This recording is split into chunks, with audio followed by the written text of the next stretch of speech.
Bonjour les amis, dans cette vidéo, je vais faire l'exercice 3 du TD numéro 1, toujours l'analyse 1. Première question. Montrer par un raisonnement par l'absurde que la racine de 21 est irrationnelle, c'est-à-dire n'appartient pas à Q. Donc je vais aller par l'absurde. Donc c'est-à-dire je vais supposer que, supposons que racine 21 appartient à Q, c'est-à-dire est un nombre rationnel. Qu'est-ce que ça veut dire que la racine de 21 appartient à qui? C'est-à-dire il existe A, appartient à N, il existe B, appartient à N étoile, c'est par définition, tel que la racine de 21 égale à A sur B. Donc, B fois la racine de 21 égale à A.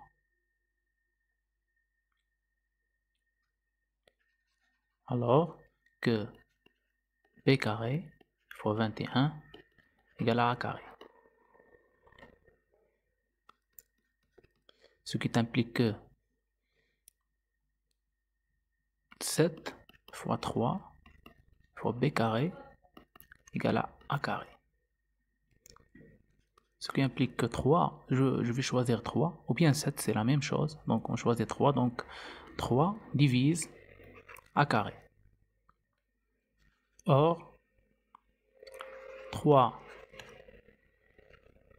est un nombre premier. Donc, 3 va diviser A. Puisqu'il divise A carré est un nombre premier, donc il divise A. C'est-à-dire, il existe A1 appartient à N tel que 3 fois A1 égale à A.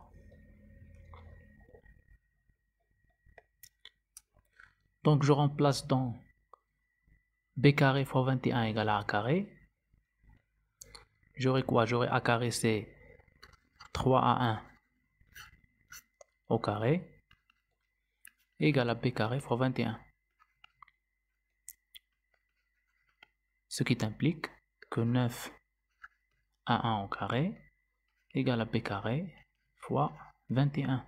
Je simplifie par 3 dans les deux côtés. J'aurai que 3A1 au carré égale à B carré 21 sur 3, 6, 7 fois 7. Donc qu'est-ce qu'on constate là? On constate que 3 est un diviseur de B carré. Donc 3 divise B carré. De la même manière qu'on a fait là, or 3 est un nombre premier, donc or 3 est un nombre premier, donc 3 divise B.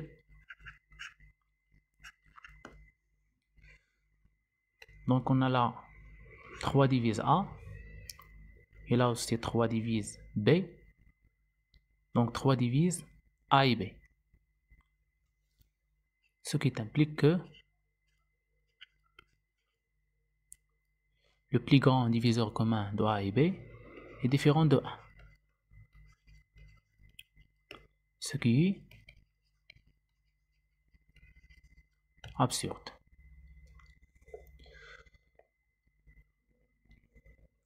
J'ai oublié de dire là que si deux nombres là A et B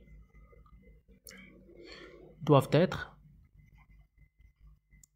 premiers entre eux, c'est-à-dire le plus grand diviseur commun entre eux c'est 1. D'accord? C'est une condition très importante pour que la racine de 21 être dans Q. C'est-à-dire on a supposé que la racine de 21, donc c'est-à-dire il existe deux entiers naturels A et B, l'un dans N et l'autre dans N étoile, tels que ces deux nombres sont premiers entre eux. Et donc là on a trouvé que ces deux nombres là ne peuvent pas être premiers entre eux. Donc, absurde.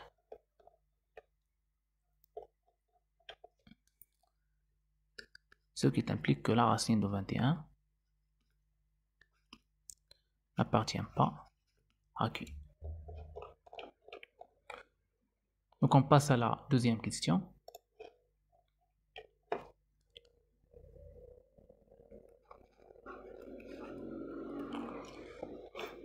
Qu'est-ce qu'il dit la deuxième question? Généraliser ensuite l'énoncé et la démonstration à racine PQ.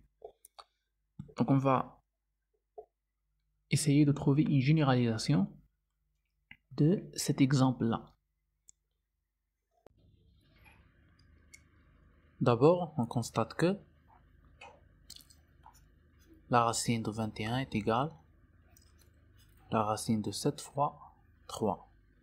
Et 7, 3 sont premiers. Donc la généralisation, ça sera pour les nombres premiers. Donc la racine de PQ telle que P et Q premiers. Donc je vais généraliser. Quel que soit PQ appartiennent à un carré.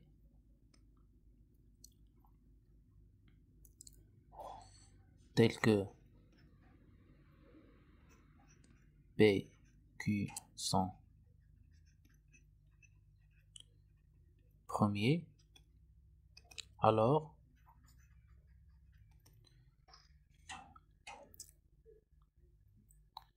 la racine de P fois Q n'appartient pas à Q. Mais il faut que P soit différent de Q parce que si P est égal à Q, j'aurai la racine de P fois Q, c'est la racine de P carré. C'est égal à P, appartient à N, donc appartient à Q. Donc il faut que j'ajoute là que P est différent de Q, c'est-à-dire P et Q sont distincts.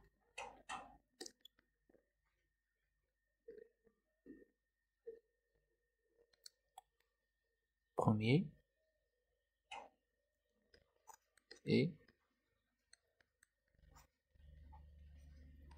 distinct.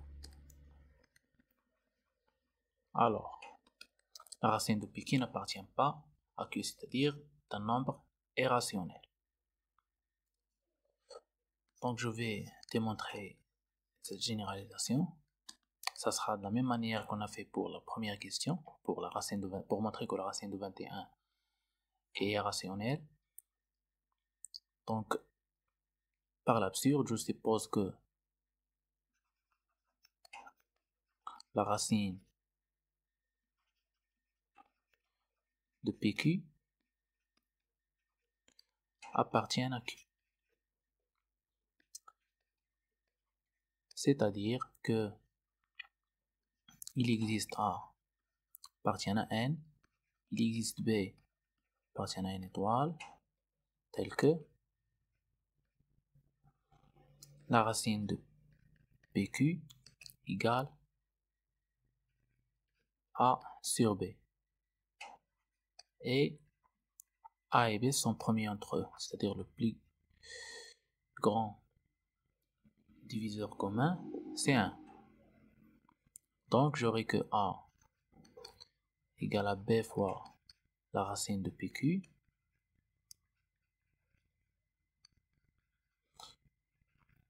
J'enlève au carré, donc A carré est égal à B carré fois P fois Q.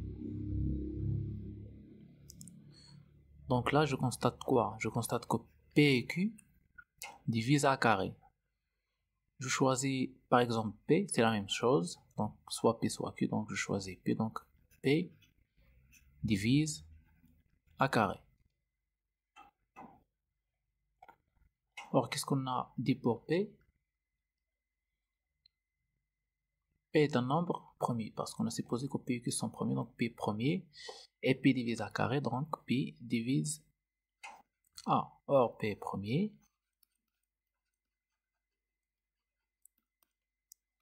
donc P divise A.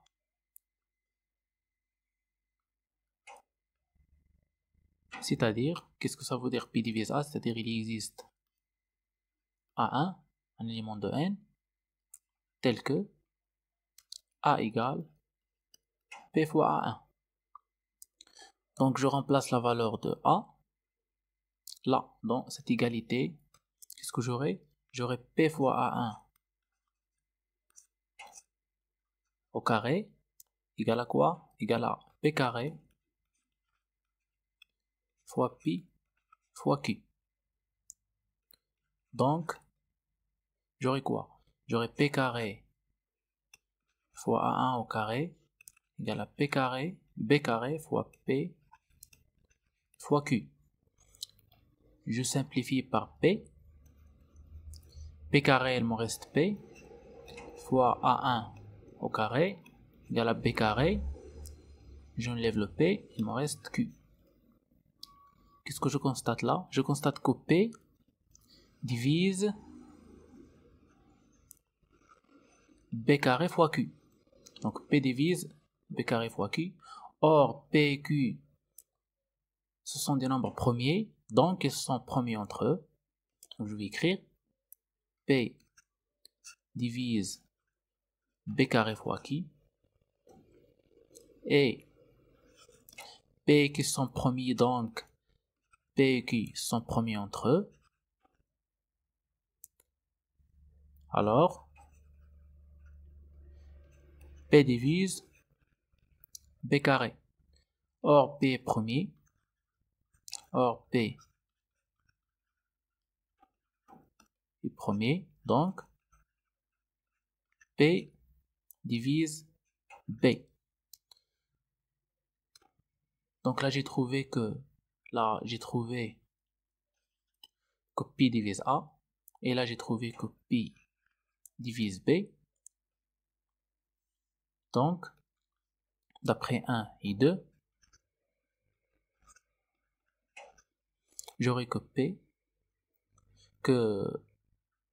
le plus grand diviseur commun de A et B est différent de 1.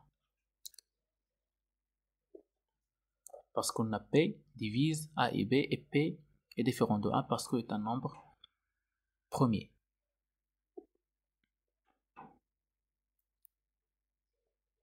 Ce qui est absurde,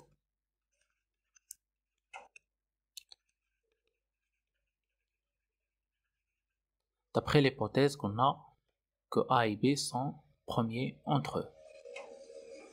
Donc là, j'ai trouvé un diviseur commun de A et B qui est différent de 1. Donc absurde. Donc la racine de PQ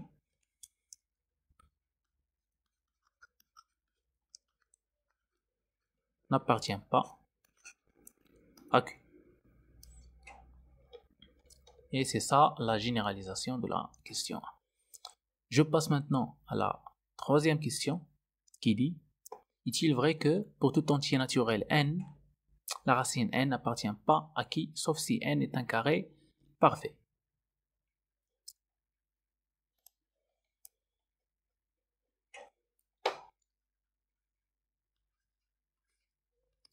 Question C, de montrer que quel que soit n appartienne à n étoile, on a la racine de n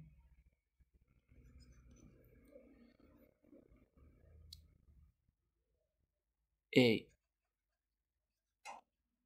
irrationnelle sauf si n est un carré parfait.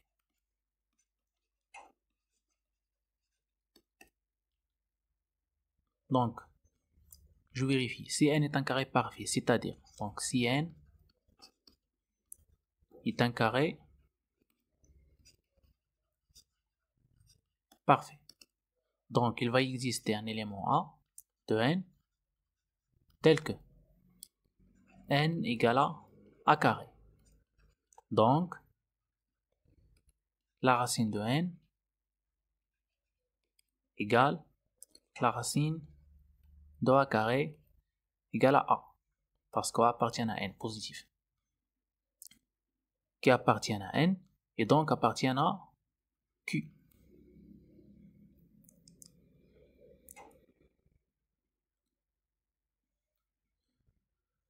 donc est un nombre rationnel. Donc pour n un carré parfait, la racine de n, ça sera rationnel. Mais si, maintenant, si n n'est pas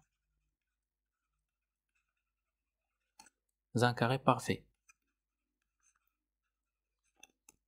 je vais montrer que la racine de n est irrationnelle, c'est-à-dire n'appartient pas à Q.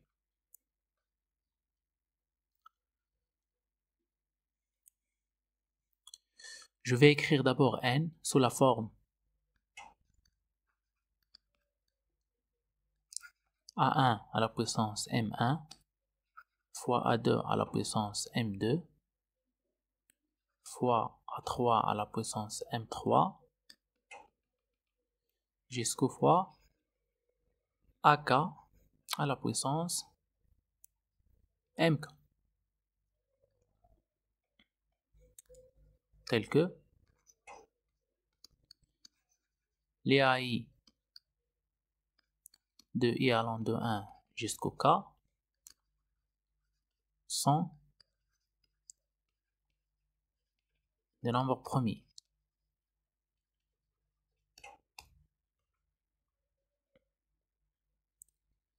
Et les MI de I allant de 1 jusqu'au K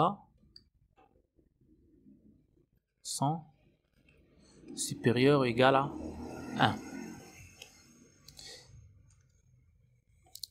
Donc si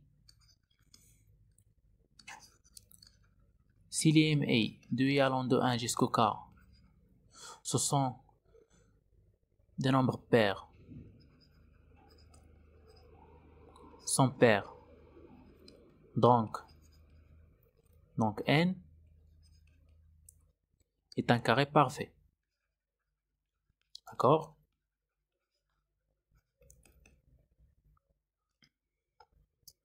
Parce que j'aurai n égale à 1 fois 2 C1, tel que 2 C1 c'est M1, parce que M1 est un nombre pair, fois A2 2C2, tel que 2C2 c'est M2, jusque AK fois 2CK, tel que 2CK c'est MK, parce que MK est pair. Et là j'aurai que égal A1 C1 fois A2 C2 jusqu'à AK CK, le tout au carré. Donc n est un carré parfait, puisqu'il est un carré parfait, donc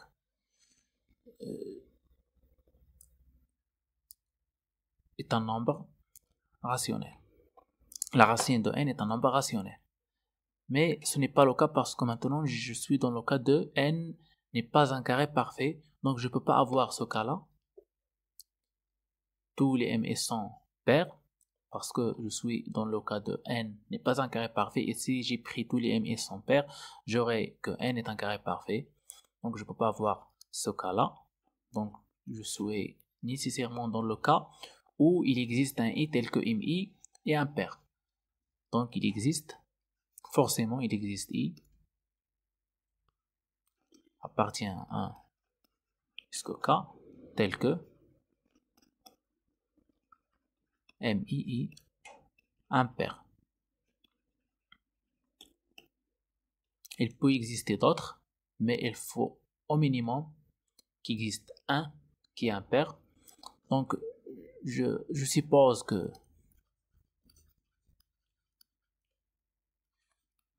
il existe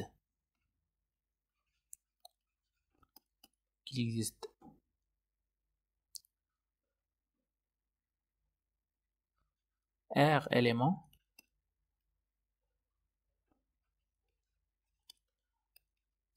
impairs,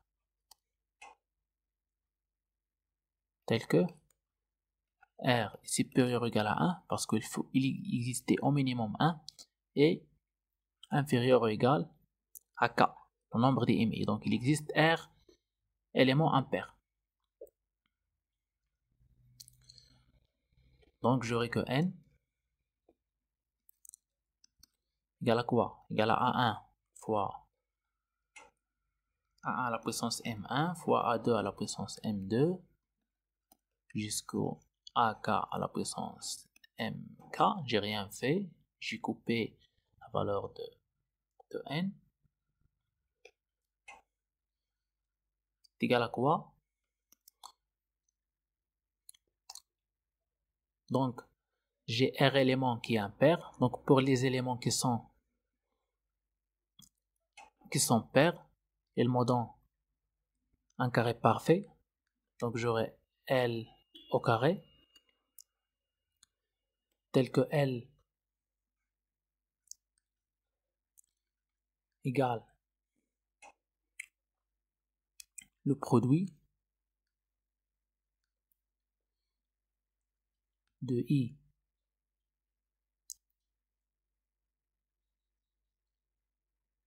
allant de 1 jusqu'à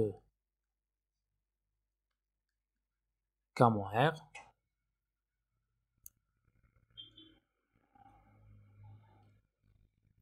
parce que j'ai R élément qui est impair, et là, les éléments qui sont pairs, ça sera K moins R éléments, fois les A, je vais changer l'indice, ARI, par exemple, à la puissance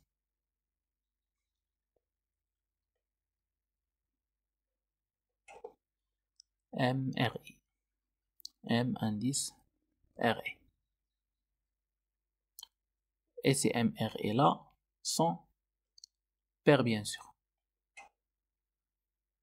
J'ai enlevé les éléments impairs, les puissances impaires, il me reste seulement les puissances paires.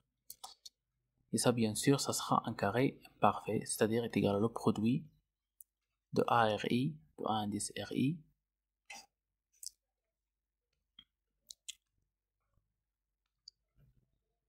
à la puissance de CRI. Donc est égal à le produit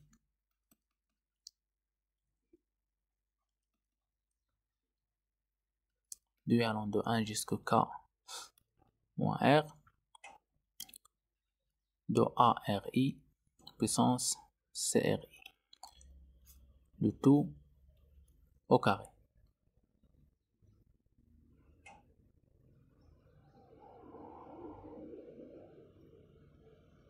Donc L, ça sera un carré parfait. Donc je lève ce carré là.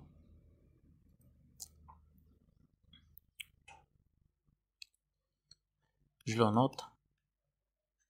L' au carré. Donc j'aurai la L' au carré. C'est le produit des ARI, MRI. De I allant de 1 jusqu'au K moins R. Qu'est-ce qu'il me reste? Donc, il me reste le produit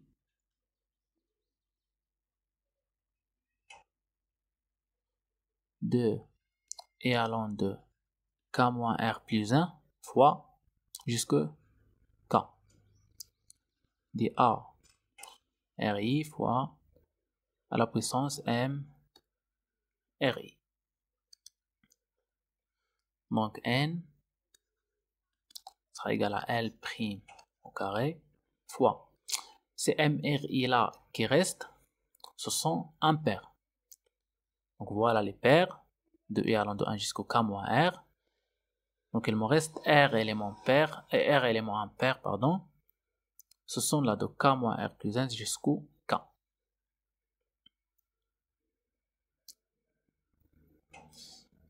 Elles sont impairs.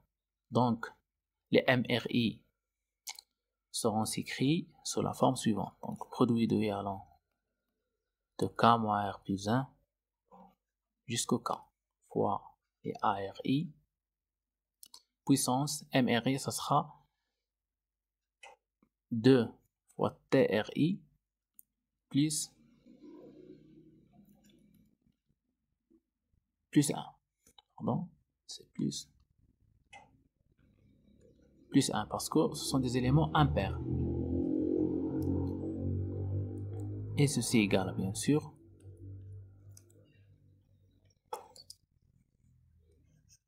L' au carré fois le produit de I allant de K moins R plus 1 jusqu'au K fois les ARI puissance 2 TRI fois ARI. Ce que nous donne L' au carré. Ceci aussi est un carré parfait. Produit des ARI puissance A puissance T RI de 2 au carré. J'ai enlevé le 2 là. Donc 2 I allant de K moins R plus 1 jusqu'au K. Le tout fois produit des ARI. De I allant toujours de K moins R plus 1 jusqu'au K. Vous pouvez refaire le calcul chez vous. C'est pas très compliqué. Donc j'aurai là, je remplace là par un, je sais pas, par un grand M par exemple. Donc j'aurai L' fois M au carré fois le produit de I allant de K moins R plus 1 jusqu'au K. Des A RI. Voilà, j'ai trouvé une autre expression pour l'élément N.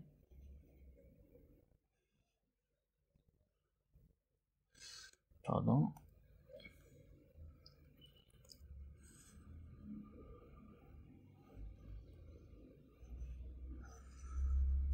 Voilà mon élément N. Donc la racine de N, ça sera. Donc la racine de N, ça sera L'M, parce que ce sont des entiers naturels positifs, fois la racine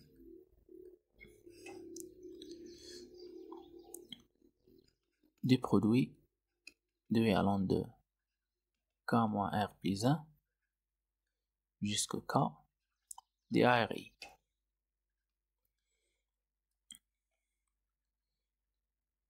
Donc maintenant, on a besoin d'une généralisation de la question 2.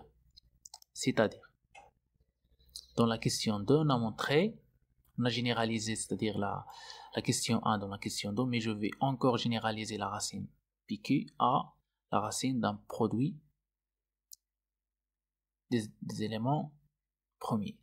C'est-à-dire, là, j'ai pris seulement deux éléments de N, P et Q, mais je peux encore généraliser pour P1, P2 jusqu'au Pn, N éléments premiers, distincts, 2 à 2. Je peux montrer que la racine de P1 fois P2 fois P jusqu'au Pn n'appartient pas à Q, c'est-à-dire est un nombre irrationnel. C'est-à-dire, je peux montrer que quel que soit P1 jusqu'au Pn appartiennent à N puissance N, tel que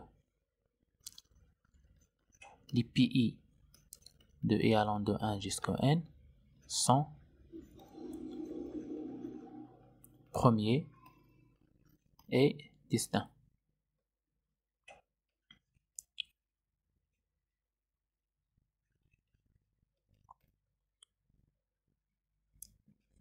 Alors, la racine carrée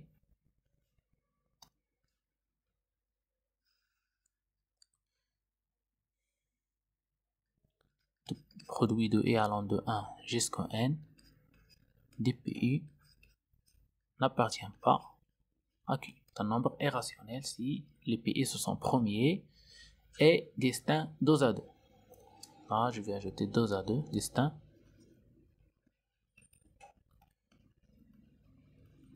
Deux à 2.